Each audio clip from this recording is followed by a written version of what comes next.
I see everybody exhausted, but how has the Dubai Watch Week been?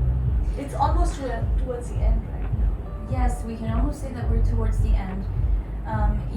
Yes, it is tiring, of course, but it's such a beautifully put together event that you get over it, and you just enjoy the process so much that you kind of forget about that. I have to say I travel a lot and I do a lot of watch fairs, and I don't think we can say that this is a watch fair. I think this is just a complete 360-degree experience.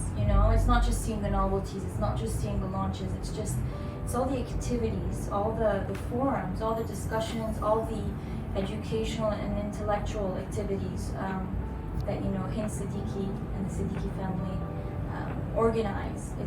It's a real effort to make this an experience for the attendees, and that's something that is so respected.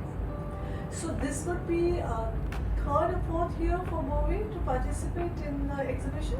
Dubai Watch Week, I believe so. This is my first Dubai Watch Week. That's your first? Correct, yeah. Okay. So I started with Bovet in July 2020. Okay. So that year I did not attend Dubai Watch Week because I was still based out of the US and my father was here. So at that point we were trying to split the traveling and the events.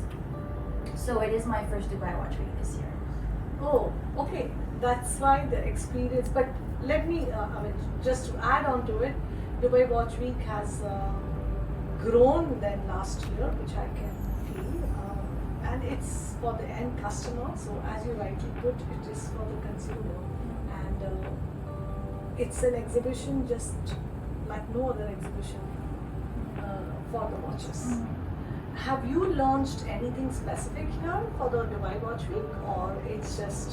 No, yes, for sure. We have launched a limited edition with Siddiqui for the Dubai Watch Week. Okay. So it's our jumping hour retrograde minutes in a sandblasted titanium case with a black meteorite dial. So it's a very sporty timepiece, and it's a limited edition of 10 pieces.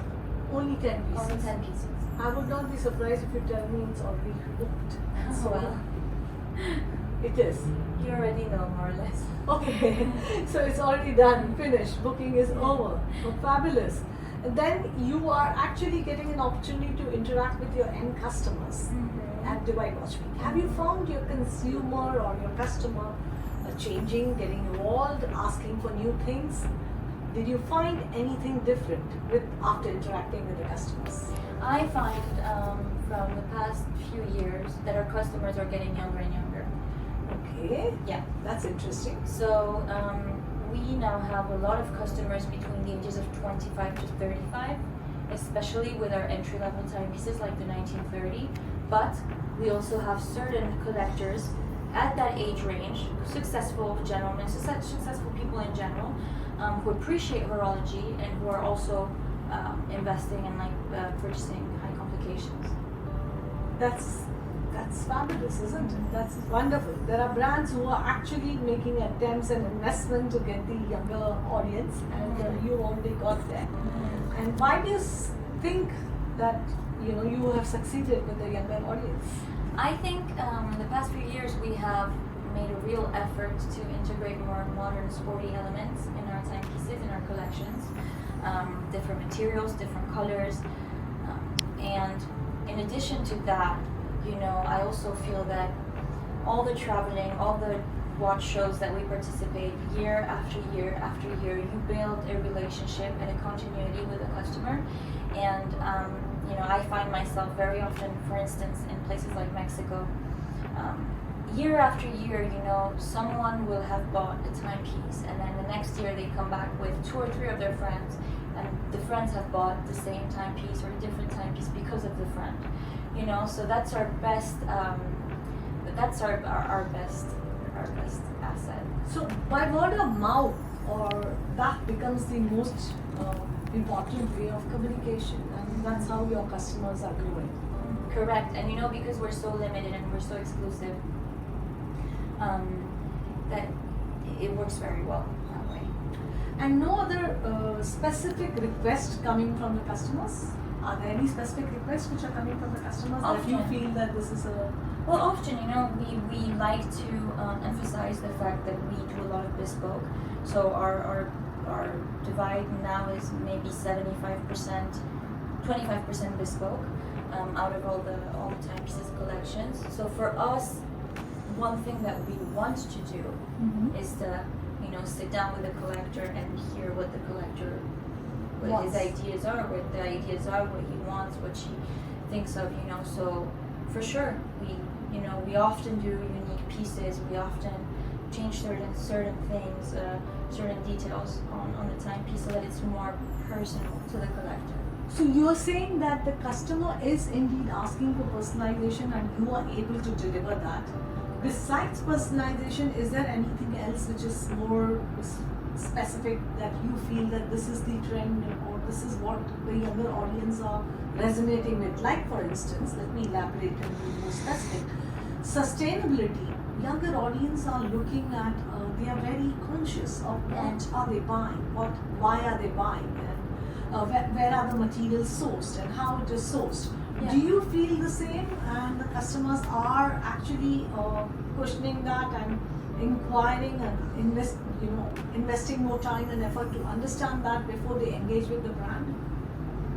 So I haven't personally come across one of our collectors who has specifically brought up that topic to me, but I believe it's probably because most of our collectors know that we at the manufacturer, so as you know, we produce 95% of the components in-house, and at our manufacturer in Switzerland we have specific processes in place that ensure that sustainability is a priority for us. So the way we process materials, the way we process metals, the way we recycle, the way now also we're moving from a lot of the times just having the basic leather strap to using different fabrics. So rubber, fabric in itself, so absolutely, I think it's something that we as a brand, as a house, we have very present. And I believe that our collectors know this. So it's not something that I'm question on very often. So it's a given. Correct. Yes. One last question. You must be having good collection of watches, but if I had to ask you one specific watch which you ended up wearing the most last year, Yes. that is the 23. It's not getting, the year is not yet finished, but Yes. soon within less than 40 days it will be done. Yes. Which is the watch which was most worn by you and why? This one, definitely. Can you show it?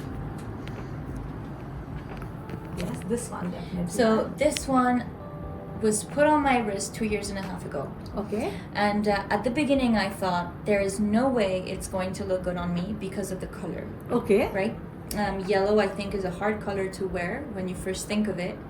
And so with my relatively white skin, I thought there's no way it's going to look good. Mm-hmm. But eventually it grew on me and it just stayed on my wrist. And actually the first time I wore it, I loved it. Apart from that, what I also love about this timepiece is the fact that it's a big complication. It's a high complication. Unfortunately nowadays there's still an assumption that women maybe don't wear big watches or don't wear high complications. So it's also still sometimes a surprise. And also what I love about it is that I have women and men coming to me, complimenting me on it, being wowed by the timepiece on my wrist. So it's a conversation starter as well. Of course, conversation starter, and it's something that it means a lot of different things. It conveys a lot of different ideas. Correct. And that's why you ended up wearing it. Correct. And I'm also not the type of person to change the watch on my wrist every morning. I don't feel that impulse, that urge. So, it's just been this one for now. Thank you. Thank you so much.